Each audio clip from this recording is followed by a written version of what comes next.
mbokki Sénégal dal leen ak jàmm tey nag dañu ñëwal ngir faram-fàcceen leen lii nga xamante ne moom la président Ousmane Sonko bind ci page Facebook am tey ci mercredi 14 juillet 2021 li mu ca bind nag mooy une justice complice d'une vaste entreprise d'escroquerie maanaam yoon boo xamante ne suñu justice bi ñoom kat dañoo ànd ay complice lañu ci loo xamante ne day luubal suñu moomeel maanaam suñu am-am moo tax muy wax ne sénégalais nag li mu leen di xamal chers compatriotes maanaam mën nañoo jël suñu alal ak suñuy impôt avec complicité luubaluk benn justice boo xamante ne ay nit lañu yoo xam ne kenn képp la ñuy déglu muy Macky Sall kon loolu gis nañ ne loolu lu mën a am ci réew mi la lan moo ko waral mu ne ci coowal 94 milliards yi ñi nga xamante ne ñoom ñooy waa chambre d'accusation ñoom kat dëggal nañ choix bi nga xamante ne moom la doyen des juges defoon muy benn refus d'informer mooy lan moom la ñu Ousmane Sonko di waxal ak lu muy wundu ci juróomi ponk la ko def ku ci nekk mooy nee na moom déposé woon na ay plainte ak ay dénonciation yoo xamante ne pour luubal suñu alal moo waral mu déposé ko ci ñan la ko déposé woon ci kii nga xamante ne moom mooy procureur Macky Sall di Serigne Bassirou Gueye ak kan ci doyen des juges ak kan ci waa OFNAC ak ñan ci ñi nga xamante ne ñoom ñooy inspection générale d'État moom mooy poñ bu njëkk bi nee na nag waa OFNAC ñoom def nañ benn rapport boo xamante ne joxoon nañ ko kii di procureur Macky Sall di Serigne Bassirou Gueye depuis octobre 2019 jox nañ ko ci biir rapport boobu waa OFNAC li ñu wax mooy dañoo war a def ouverture de poursuite judiciaire maanaam am na ñoo xam ne war nañ leen a topp def enquête leeral ci ñoom pour ji ay délits yooyu ñan la association de malfaiteurs faits prévus et réprimés par les actes du code pénal maanaam ñoo xamante ne dañuy jéem a luubal di dajaloo di def ay yëfi njublaan escroquerie luubal suñu alal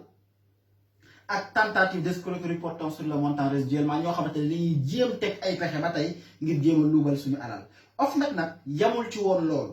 ñoom defaat nañ beneen enquête ba leeral jox benn dossier boo xamante ne benn rapport boo xamante ne am na ñaar fukk ak juróom benn dossier yoo xamante ne suñuy alal lañ ciy jéem a luubal alal joo xamante ne tey jii nii mënoon na dem ci trésor public mu nekk ay dizaines milliards alal jooju nag ñoom bi ñu ko gisee ba def seen rapport jox nañ ko ki nga xamante ne moom mooy procureur bu Macky Sall di Serigne Bassirou Gueye te ba tey jii nii yéeyu ci yàbbu ci moom Serigne Bassirou Gueye moomu am na ci tablam plainte bu 2017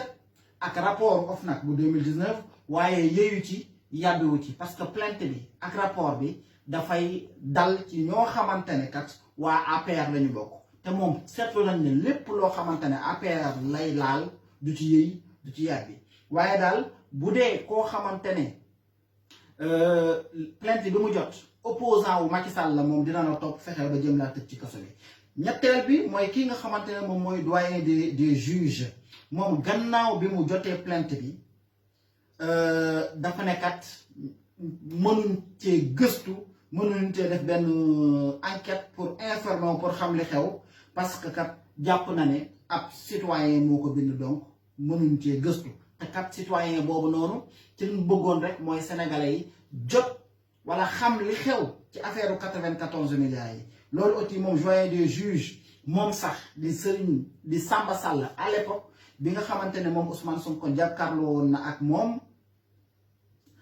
mars 2021 lim ko xamaloon rek lu leer la maanaam yow bi ma la recevoir sax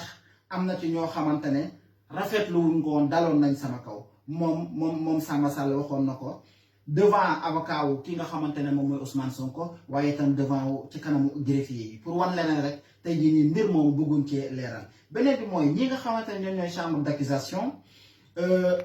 yàkkamti bu gaaw la ñu liggéey ci mbir mi pour wan ne ñoom duñ ci yëy duñ ci yàbbi duñ def li nga xamante ne moom mooy enquête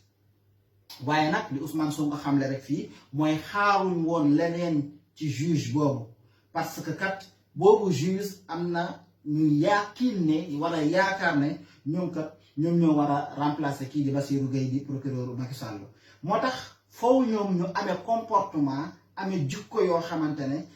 mooy neex Macky Sall waaye du nekk li nga xamante ne moom mooy neex askan wi donc loolu moo waral ñu gën a dëggal lii nga xamante ne moom moo di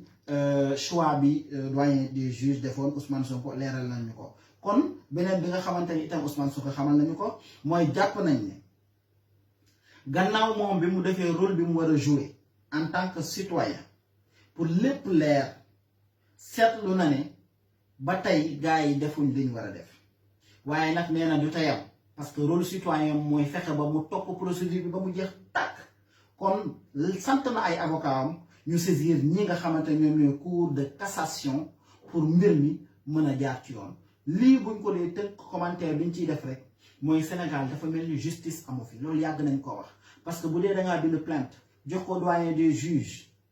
jox ko procureur de la république tey nekk procureur Macky Sall jox ko inspection générale d'État jox ko OFNAC plainte bi yiwuñ ci yàbbiwuñ ci OFNAC def rapport jox ko procureur dañ ne ko toppal ñi parce que kat li Ousmane Sonko waxoon ñun duñu gis too xam nañ ne dëgg la topp ko nga ne doo ko topp réew mi dafa mel ni justice am fi waaye Ousmane nee na juge yam dina gën a topp mbir mi ba lépp loo xamante ne moom la ko justice may ci réew mi mu topp ko ba justice épuisé lépp loo xamante ne mooy procédure bi ñu ko mayoon kon sénégalais yi mi ngi leen di xamal ne donc pour ngeen comprendre réellement li nga xamante ne moo am ci réew mi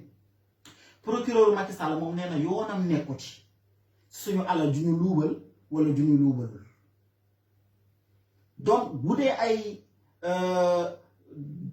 njabootu Macky Sall lay tudd rek yoonam nekkatu ci du leen topp du leen wax dara ki nga xamante ne moom mooy doyen des juges